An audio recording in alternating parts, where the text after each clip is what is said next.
நீங்கள் பார்த்துக் கொண்டிருப்பது உங்கள் விஜய்.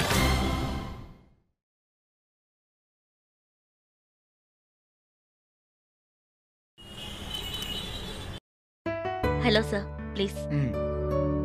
இது வரைக்கும் நம்ம இமெயில தான் காண்டாக்ட் பண்ணிருக்கோம். First time we are meeting, right? Yes sir. நீங்க ஒரு கால் பண்ணியிருந்தா நானே உங்களை பார்க்க வந்திருப்பேனே சார். என்ன திடீர்னு வந்திருக்கீங்க? பெங்களூர்ல ஒரு ப்ராப்பர்ட்டி பார்க்க வந்தேன். அப்படியே இங்க வந்தேன். ஓ ஷியோர், நீங்க எப்ப வேணாலும் வரலாம்.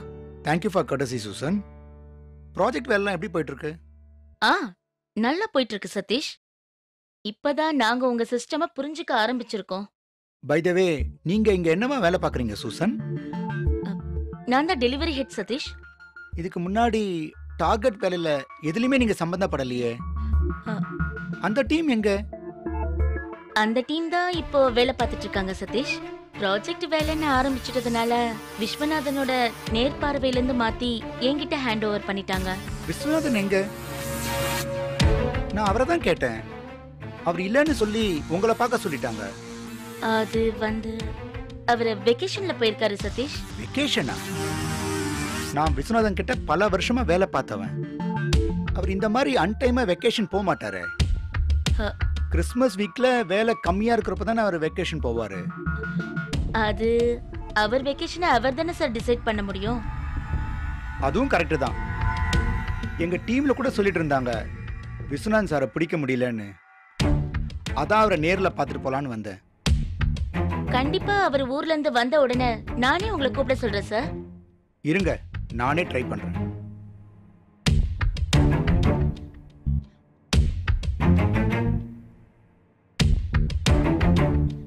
அதிசயமா இருக்கு.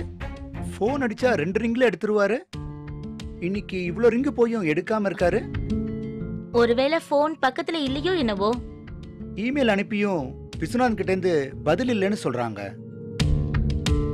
இன்ஃபேக்ட் விஸ்வநாதனுக்கு மெயில் போய் சேரலன்னு சொல்றாங்க. அனுப்பின மெயில்ஸ் எல்லாமே பவுன்ஸ் ஆயிடுச்சுன்னு சொல்றாங்க. ஒருவேளை அவர் மெயில் ரொம்ப நாளா செக் பண்ணாம இருக்கிறதுனால ஃபுல்லா இருக்கும்னு நினைக்கிறேன் சார்.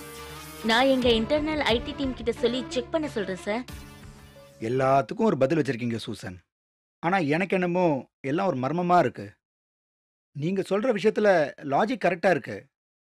வேற யாராவது இருந்தா நீங்க சொல்ற எல்லாத்தையும் ஒத்துப்பேன். ஆனா விஸ்வநாதன் அந்த மாதிரி ஆள் கிடையாது.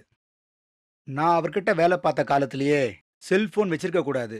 அப்படி வச்சிருந்தா அது எப்பவுமே பக்கத்திலேயே இருக்கணும். மேக்சிமம் 3 ரிங்லயே எடுத்துறணும். மெயில் பாக்ஸை ரெகுலரா கிளியர் பண்ணணும். லீவ்லயே போயிருந்தாலும் ஆட்டோமேட்டிக்கா மெயிலை கிளியர் பண்ற சிஸ்டத்தை செட் பண்ணிட்டு போகணும்னு சொல்லிட்டே இருப்பாரு. வேலைக்கு தேவையான இன்ஃபர்மேஷனை பரிமாற முயற்சி செய்யும் போது அது தொலைஞ்சு போறதுல வர ஃப்ரஸ்ட்ரேஷன் வேலையில இருக்க இன்ட்ரெஸ்ட குறைச்சிருன்றது அவரோட அபிப்பிராயம். அப்படிப்பட்டவர் இன்னைக்கு போனே எடுக்கல, இமெயில் பவுன்ஸ் ஆகுது அப்படின்லாம் சொன்னா எனக்கு அதிர்ச்சியா தான் இருக்கு. கரெக்ட் தான். He is a man of principles. But சில நேரங்கள்ல தவறு செய்யறது மனித இயல்பு தானே. அவரும் மனுஷன் தானே, கடவுள் இல்லையே. இது வரைக்கும் அவர் இந்த மாதிரி பேசிக்ஸ்ல தப்பு பண்ணி நான் பார்த்ததே இல்லை. இந்த ப்ராஜெக்ட்ல இதுக்கு முன்னாடி நடந்த சொதப்பல்லாம் உங்களுக்கு நல்லாவே தெரியும். கடைசியா விஸ்வநாதன் மேல இருந்த நம்பிக்கையில மட்டும்தான் இந்த ப்ராஜெக்டை நெட்டுக்கு கொடுத்தோம். இப்ப அவரை பிடிக்க முடியாம மர்மமா இருக்கிறது எங்க நம்பிக்கையை குறைக்குது. அப்படிலாம் ஒண்ணு இல்ல சதீஷ். நான் அவர் வந்த உடனே கண்டிப்பா உங்களை காண்டாக்ட் பண்ண சொல்றேன். நான் முடிஞ்சா இன்னைக்கே அவரை காண்டாக்ட் பண்ணி போன்லயோ இமெயிலையோ உங்களை ரீச் பண்ண சொல்றேன். நீங்க கவலைப்படாதீங்க சதீஷ். ப்ராஜெக்டும் நல்லபடியா தான் போயிட்டு இருக்கு. விஸ்வநாதன் சாரோட ரெக்கமெண்டேஷன்ல தான் நான் டெலிவரி ஹெட் ஆயிருக்கேன். அதனால நீங்க என்ன தாராளமா நம்பலாம். அதெல்லாம் ஓகே தான். பட் விஸ்வநாதன் மேல இருக்கிற நம்பிக்கைங்கிறது வேற. நீங்க என்னதான் லாஜிக் சொன்னாலும் என் உள்ளுணர்வு அதை ஏத்துக்க மறுக்குது. இன்கேஸ் அது உண்மையா இருந்தா இந்த ப்ராஜெக்ட் கண்டினியூ பண்றத பத்தி நாங்க கொஞ்சம் யோசிக்கணும். சார், எனிவே நான் முதல்ல விஸ்வநாதன் கிட்ட பேசுறேன். அப்பதான் உண்மையில என்ன நடக்குதுன்னு தெரிய வரும். ஒருவேளை விஸ்வநாதன் நீங்க இல்லைங்கிறத நீங்க மறைக்கிறீங்கன்னு தெரிய வந்தா உங்க மேல இருக்கிற நம்பிக்கையை அதுவே காலி பண்ணிடும். Anyway I will talk to you. Sure Satish. அப்படி உங்களை ஏமாத்தணும்ன்ற எண்ணம் எங்களுக்கு கிடையாது. எங்க திறமையும் குவாலிட்டி ஆஃப் ஒர்க்கையும் பாருங்க. உங்களுக்கு நாங்க தரமான ப்ராஜெக்ட் தான் செஞ்சு கொடுப்போம். I don't mean that Susan. But எதுவா இருந்தாலும் அவர்கிட்ட பேசிட்டு தான் முடிவு பண்ணணும். ஓகே சதீஷ். ம்.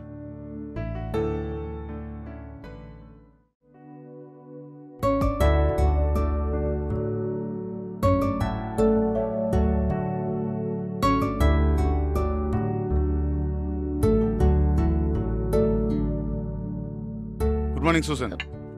Good morning sir. உட்காருங்க. இது நான் ஆபீஸ் மாதிரி எந்திரிச்சு நின்னுட்டு. உட்காருங்க. எப்படி இருக்கீங்க sir? I am fine. Life is good. நீங்க எப்படி இருக்கீங்க? Fine sir. How's life? நீங்க இல்லாம கொஞ்சம் கஷ்டமா தான் சார் இருக்கு.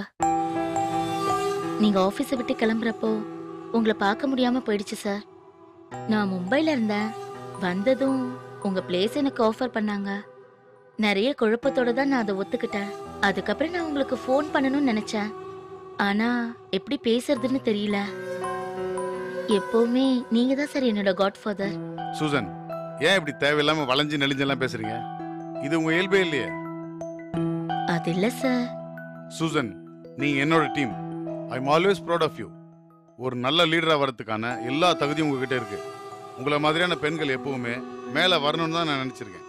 ஐ கீப் புஷிங் ஃபார் இட். நீங்க இந்த பதவிக்கு வந்ததுல எனக்கு ரொம்ப சந்தோஷம். வந்த விஷயம் என்னன்னு நேராவே சொல்லலாமே. சும்மாதான் சார் உங்களை பார்த்துட்டு போலான்னு. சூசன், நம்ம 2 பேருமே சின்ன குழந்தைங்க இல்ல.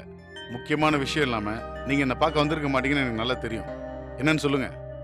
இல்ல சார், உங்களோட இடத்துல இருந்து கம்பெனியை ரன் பண்றது ரொம்ப சிரமமா இருக்கு சார். எனக்கு உங்களோட உதவி வேணும். என்னன்னு சொல்லுங்க. உங்களுக்கே தெரியும் சார், டார்கெட்டோட வேலை நமக்கு எவ்வளவு முக்கியம்னா. அவங்க எண்ட்ல இருந்து கொஞ்சம் ப்ராப்ளமா இருக்கு சார்.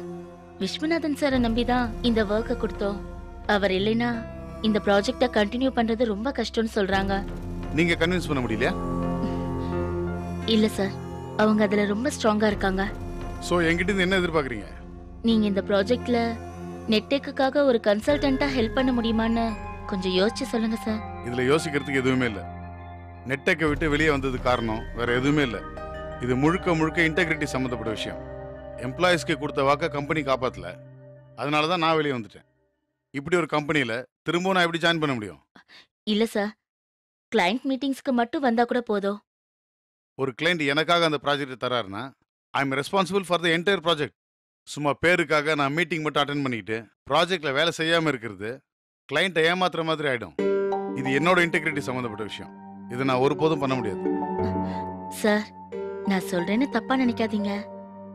இன்னைக்கு இருக்கிற எக்கனாமிக் சூழ்நிலையில இப்படி இருக்கிறது தப்பில்ல தானே சார்?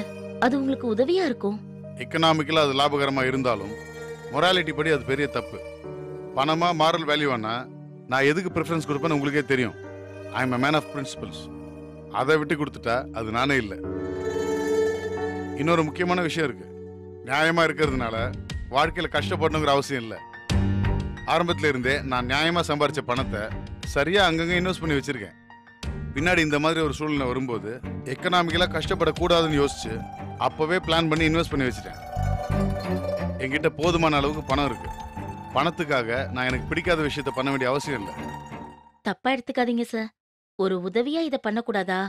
எந்த எத்திக்ஸும் இல்லாம ஒருத்தனை வேலையை விட்டு அனுப்பிட்டு திரும்பவும் அவங்ககிட்ட வந்து இப்படி ஒரு உதவியை எதிர்பார்க்கறது அவங்களுக்கே அசிங்கமா தெரியலையா? எப்படி இதை அவங்க என்கிட்ட எதிர்பார்க்க முடியும்? உங்களுக்காக பர்சனலா எந்த உதவியும் பண்ண தயாரா இருக்கேன். ஆனா எந்த எத்திக்ஸும் இல்லாத இந்த நிறுவனத்துக்காக நான் எதுவும் பண்ண முடியாது. உதவி செய்யறதை விட அதை எந்த நோக்கத்துக்காக செய்யறோங்கிறது தான் ரொம்ப முக்கியம். என்னோட கல்லூரி நண்பர்கள் ரூரல் ஏரியாவில் மேனேஜ்மெண்ட் ஸ்டடீஸ்க்காக ஒரு இன்ஸ்டிடியூஷன் ஆரம்பிக்க போறாங்க. அதுக்காக நான் ஃப்ரீயா தான் ஒர்க் பண்ணிட்டு இருக்கேன். அதுக்கு பேர் தான் உதவி, இது இல்ல. ரொம்ப சந்தர்ப்பாவத உலகம் இது சூசன்.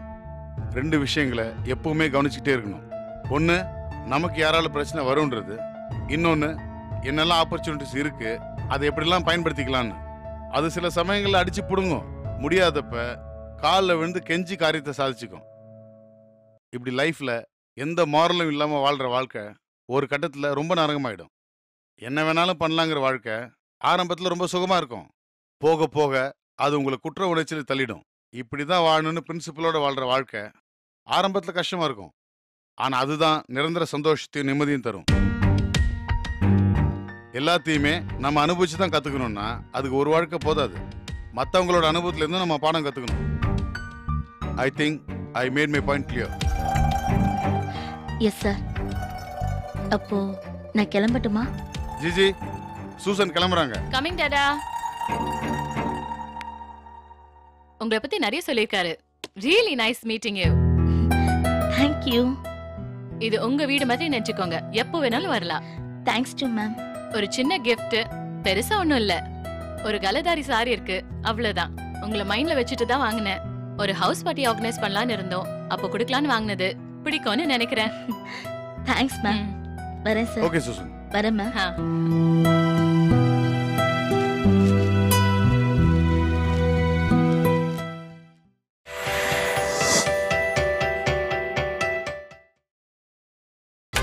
நீங்கள் பார்த்துக் கொண்டிருப்பது உங்கள் விஜய். இந்தாம்மா. Thanks sir. என்னங்க சார்? இங்க எத்தனை மணிக்கு லஞ்ச் டைம்?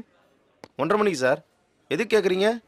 அது வந்து சார், இந்த ஆஃபீஸில் வேலை பார்க்குற ஒருத்தருக்கு என் பொண்ணை தரப்போகிறேன். அதான். உங்க மாப்பிள்ள பேர் என்ன? விஷ்ணு. ஓ, விஷ்ணுவா? அவரை உங்களுக்கு தெரியுமா? எங்க டீம் தான்.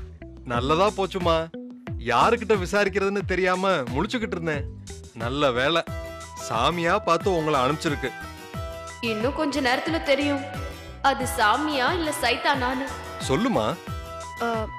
உங்களுக்கு அவரை பத்தி என்ன டீடைல்ஸ் வேணும்னு கேளுங்க, நான் எனக்கு தெரிஞ்சதை சொல்றேன். இருமா, முதல்ல என்ன பத்தி சொல்லிக்கிறேன். என் பேர் கருணாகரன். நான் ஐஓபில சீனியர் அக்கௌண்டண்டா ஒர்க் பண்றேன். எனக்கு ஒரே ஒரு பொண்ணு, பேரு கோமதி. அவ பிஇ முடிச்சுட்டு டைடல் பார்க்ல ஒர்க் பண்ணிட்டு இருக்கா. பாக்குறதுக்கு ஸ்ரீதேவி மாதிரி இருப்பா. விஷ்ணுவும் கமல் மாதிரி தான் இருப்பாரு. கரெக்டா சொன்னமா. மாப்பிள்ள பொண்ணு பார்க்க வந்தப்போ எங்க வீட்டுல இருக்கிறவங்களும் அதே தான் பேசிக்கிட்டாங்க. என்ன பேசிக்கிட்டாங்க? மாப்பிள்ள சிவப்பு ரோஜாக்கள் கமலஹாசன் மாதிரி சும்மா ஸ்மார்ட்டா ஸ்டைலா இருக்காருன்னு பேசிக்கிட்டாங்க. என் பொண்ணுக்கு மாப்பிள்ளைய பார்த்த மாத்திரத்துல புடிச்சு போச்சுமா. அவளும் கல்யாணத்துக்கு ஓகே சொல்லிட்டா. தங்கத்தை உரசி பார்த்தா வாங்கணும், பார்த்தாலே தெரியாதா? ஆனாலும் கடமைன்னு ஒண்ணு இருக்குல்ல. கண்டிப்பா. கல்யாணம்ன்றது 1000 காலத்து பயிராச்சே, அத பார்த்து பொறுமையா தான் பண்ணணும். நீங்க சொல்ற மாதிரி விஷ்ணு தங்கமானவர் தான். அப்படியே சிவப்பு ரோஜாக்கள் கமல் மாதிரி அச்சு அசலா இருப்பாரு. லுக் வைஸ் மட்டும் இல்ல, கேரக்டர் வைஸும் தான். நீங்க சொல்றது எனக்கு சரியா புரியலையே.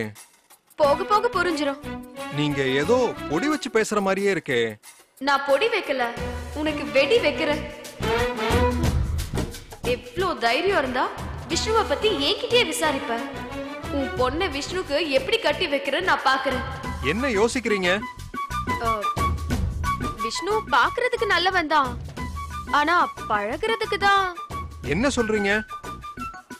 விஷ்ணு சிவப்பு ரோஜாக்கள் கமல் மாதிரி அழகா இருக்கிறதுல ஒன்னும் தப்பு இல்ல. ஆனா அந்த படத்துல வர கமல் மாதிரி ஆபத்தா இருக்கிறது தான் கொஞ்சம் யோசனையா இருக்கு. ஆபத்தா? அந்த படத்துல கமலுக்கு கொஞ்சம் பொண்ணுங்கன்னா ரொம்ப பிடிக்கும்ல. ஆமா. அந்த மாதிரி விஷ்ணுக்கும் பொண்ணுங்கன்னா ரொம்ப பிடிக்கும். ஐயோ. கூடவே சேர்ந்து லேசா பைத்தியமும் பிடிக்கும். என்னது? பைத்தியம் பிடிக்குமா? ஆமா, அந்த படத்துல கமலுக்கு அடிக்கடி பிடிக்குமே. அப்போ விஷ்ணுவ சைக்கோன்னு சொல்றீங்களா? முழுசா சைக்கோன்னு சொல்ல முடியாது. பாதி, அதாவது அரலூசுன்னு சொல்வாங்கல்ல, கிராக். என்னது? கிராக்கா? உங்களுக்கு புரியலையா? வேணும்னா இன்னொரு தடவை சிவப்பு ரோஜாக்கள் படம் பாருங்களேன், நல்லா புரிஞ்சிரும். என்னம்மா ஏதேதோ சொல்லி இப்படி பயமுறுத்துற? இதுக்கே பயந்தா எப்படி? இன்னும் அவரை பத்தி நிறைய விஷயங்கள் இருக்கே. இன்னுமா? இந்த ஒரு விஷயத்துக்கே தலை சுத்துதே. வேணும்னா டீ குடிக்கிறீங்களா? வேண்டாமா, நீ மேல சொல்லு. நாமெல்லாம் ஜுரம் வந்தா தானே ஊசி போடுவோம். ஆனா விஷ்ணு தினமும் ஊசி போடுவான். ஊசியா? எதுக்குமா? நமக்கு போர் அடிச்சா பாட்டு கேக்குற மாதிரி அவனுக்கு போர் அடிச்சா போதை ஊசி போட்டுப்பான். போர் அடிச்சா போதை ஊசி போட்டு பாரா? ஆமா. அப்புறம்? அப்புறமாவா? நான் என்ன கதையா சொல்லிட்டு இருக்கேன்? என்ன இருந்தாலும் விஷ்ணு எங்க டீம்ல இருக்கிறவரு. அதனால இதுக்கு மேல அவரை பத்தி எதுவும் கேட்காதீங்க. நீங்க யோசிக்கிறத பார்த்தா விஷ்ணுவை வேண்டான்னு சொல்லிருவீங்க போல இருக்கே. அப்படி மட்டும் சொல்லிடாதீங்க. பாவம், அவனுக்கு வேற யார் பொண்ணு கொடுப்பா? தயவு செஞ்சு நீங்க உங்க பொண்ணை விஷ்ணுக்கே கல்யாணம் பண்ணி கொடுங்க. ஒருவேளை கல்யாணம் ஆனதுக்கு அப்புறம் விஷ்ணு மாறதுக்கு வாய்ப்பு இருக்குல்ல? என்னது இவ்வளவு விஷயம் கேள்விப்பட்டதுக்கு அப்புறம் ஒரு சைக்கோக்கு என் பொண்ணை கட்டி கொடுப்பனா? நடக்கவே நடக்காது. சார் கத்தாதீங்க. நீங்களே கைவிட்டுட்டீங்கன்னா அப்புறம் வேற யார் சார் விஷ்ணுக்கு பொண்ணு கொடுப்பா? ஏன் இவ்வளவு பேசுறீங்களே, நீங்களே கட்டிக்க வேண்டியதானே? அவனை திருத்துறதுக்கு என் பொண்ணுதான் கிடைச்சாளா? அதுக்கு நான் ஒண்ணும் இழிச்சவாயம் கிடையாது. ஆளுகளை பாருங்க.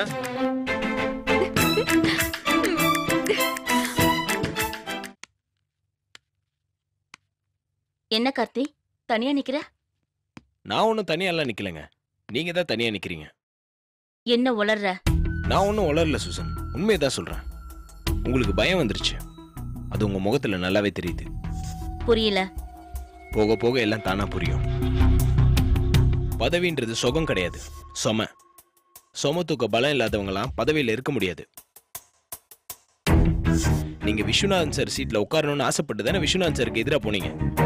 ஆனா இப்போ அதே விஸ்வநாதன் சார் கிட்ட கை கட்டி நிக்க வேண்டிய சிச்சுவேஷன் வந்துருச்சுல. நீங்க யாரை நம்பி பின்னாடி போனீங்களோ அவங்க கடைசியில உங்களை ஜோக்கர் ஆக்கி மறுபடியும் விஸ்வநாதன் சார் கிட்டே கை கட்டி நிக்கிற மாதிரி பண்ணிட்டாங்க பாத்தீங்களா? இதுதான் இப்போதைக்கு ட்ரெண்டு. தேவைன்னா உங்களை கேடயமா யூஸ் பண்ணிப்பாங்க, தேவையில்லைன்னா உங்களை தூக்கி குப்பையில போட்டுருவாங்க. சின்ன வயசுல ஸ்கூல்ல எல்லாம் ஒரு விளையாட்டு சொல்லி தருவாங்க.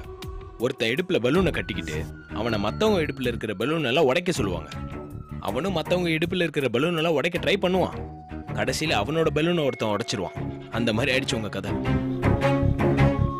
நீங்க விஸ்வநாதன் சாருக்கு ஆப்பு வைக்கணும்னு நினைச்சீங்க, ஆனா அதுவே ரிவர்ஸ் ஆகி உங்களுக்கு ஆப்பாயிடுச்சு. என்ன சூசன் இப்படி பாக்குறீங்க? உங்களுக்கு வேவ் பார்க்கறதுக்கு ஒருத்தன் இருக்கும் போது எங்களுக்கு வேவ் பார்க்க ஒருத்தன் இருக்க மாட்டானா? ஆமா, டார்கெட் ப்ராஜெக்ட்ல விஸ்வநாதன் சார் இல்லைன்னதும் டார்கெட் காரங்கெல்லாம் கொடுத்த அட்வான்ஸ் எல்லாம் திருப்பி கேட்டாங்களாமே. என்ன சூசன் ஷாக் ஆகுறீங்க? எல்லா விஷயமும் எங்களுக்கு தெரியும். எந்த விஸ்வநாதனை நீங்க மறுபடியும் பார்க்கவே கூடாதுன்னு நினைச்சீங்களோ அதே விஸ்வநாதனை இந்த ப்ராஜெக்ட்காக நீங்க போய் பார்க்க வேண்டியது ஆயிடுச்சுல. இப்ப தெரியுதா விஸ்வநாதன் சாரோட பலம் என்னன்னு? விழுந்தா எழுந்துக்க முடியாம போறதுக்கு விஸ்வநாதன் சார் ஒண்ணு யானை இல்ல, குதிரை. அடுத்த செகண்டே எழுந்து ஓட ஆரம்பிச்சிருவாரு. பாத்தீங்களா? அதர்மம் ஆஸ்திரேலியா மாதிரி ஆரம்பத்தில் நல்லா தான் விளையாடும். தர்மம் இந்தியா மாதிரி ஆரம்பத்துல சுமாரா தான் விளையாடும். ஆனா கடைசியில தோனி மாதிரி வந்து அதர்மத்தை தோக்கடிச்சிரும். யாரு யார தோக்கடிக்கிறாங்கன்னு பாக்கலாம். சூசன், நான் பக்கத்துல தான் இருக்கேன். விழுந்த காயம் எனக்கு எதுவும் பெருசா வராது. ஆனா நீங்க ரொம்ப ஒசரத்துல இருக்கீங்க. உளுந்த உசுருக்கு ஆபத்தாயிடும். என்ன பயமுறுத்துறியா? பயமுறுத்தலங்க, உங்களை எச்சரிக்கிறேன். நீங்க டேவிட் ஷேக்கர் எல்லாம் சேர்ந்து போட்ட ஆட்டம் இருக்குல்ல, அதெல்லாம் முடிவுக்கு வரப்போகுதுன்னு சொல்றேன். ஆட்டம் இன்னும் ஆரம்பிக்கவே இல்ல, அதுக்குள்ள முடிய போதுன்ற? ஆட்டம் ஆரம்பிக்கிறதுக்குள்ளதான் அவுட் ஆயிட்டீங்களே அப்படின்னு தப்பு கணக்கு போடாத கார்த்தி. ஆட்டம் முடியற வரைக்கும் பொறுத்திருந்து பாரு யாரு யாரோட ஆட்டத்தை முடிக்கிறாங்கன்னு. உங்க குருட்டு நம்பிக்கையும் இந்த முட்டாள்தனமும் தான் உங்களை அதுல பாதாளத்துல தள்ள போகுதுன்றது உங்களுக்கே தெரியல. பாக்கலாம் யாரு யாரு ஜெயிக்கிறாங்கன்னு. சூசன், ஓவர் கான்ஃபிடன்ஸ் உடம்புக்கு நல்லது இல்ல சூசன். நீ இப்ப பேசுற பேச்சுக்கெல்லாம் பின்னாடி ரொம்ப வருத்தப்பட போற. நீ யார்கிட்ட மோதுறன்னு உனக்கு தெரியல. தெரிஞ்சா இப்படி எல்லாம் பேச மாட்டேன். தெரிஞ்சதுனாலதான் பேசிட்டு இருக்கேன் சூசன். ஓகே, இதுக்கப்புறம் நான் என்ன சொல்றது? நேரம் வரும்போது நீயே தெரிஞ்சுப்ப. போதும் சூசன், ரொம்ப போர் அடிச்சிருச்சு. நான் போய் ரெஸ்ட் எடுக்கிறேன். நீங்க அடுத்து என்ன பண்ணலாம்னு யோசிங்க. மறுபடியும் மொக்கைய ஏதாவது யோசிச்சு அசிங்கப்படாதீங்க. வரேங்க, வரேன்.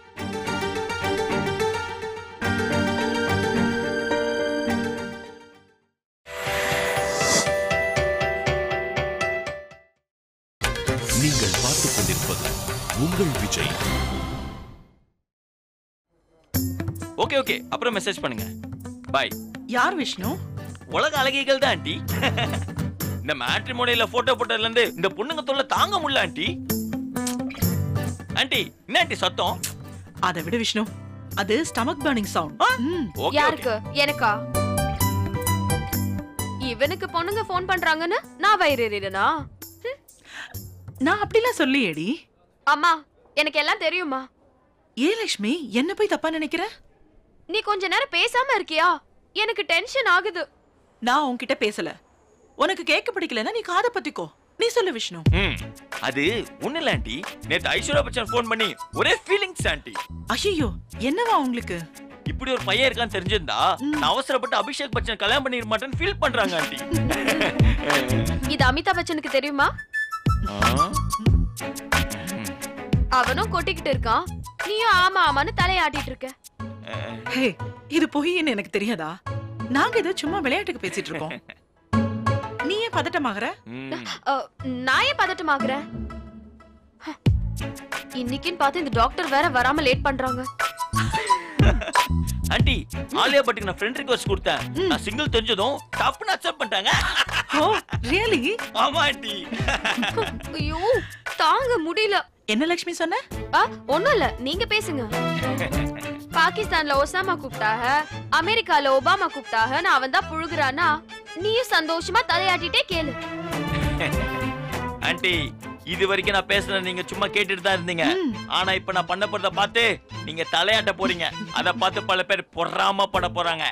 அப்படி என்ன பண்ண போற விஷ்ணு? இப்ப பாருங்க ஆண்டி, என் வீட்டுல நான் இருந்தேனே, எதிர் வீட்டுல அவ இருந்தாலே லவ் டார்ச்சர் பண்ண எனக்கு தெரியல.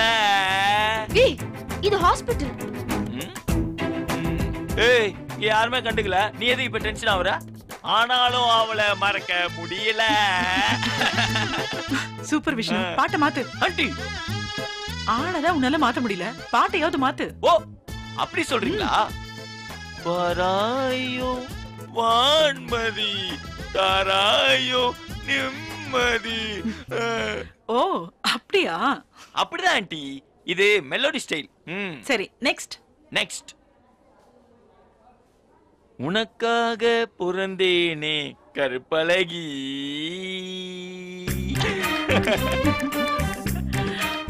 குடமல கூட வச்சு கூடலூர் போறவளே,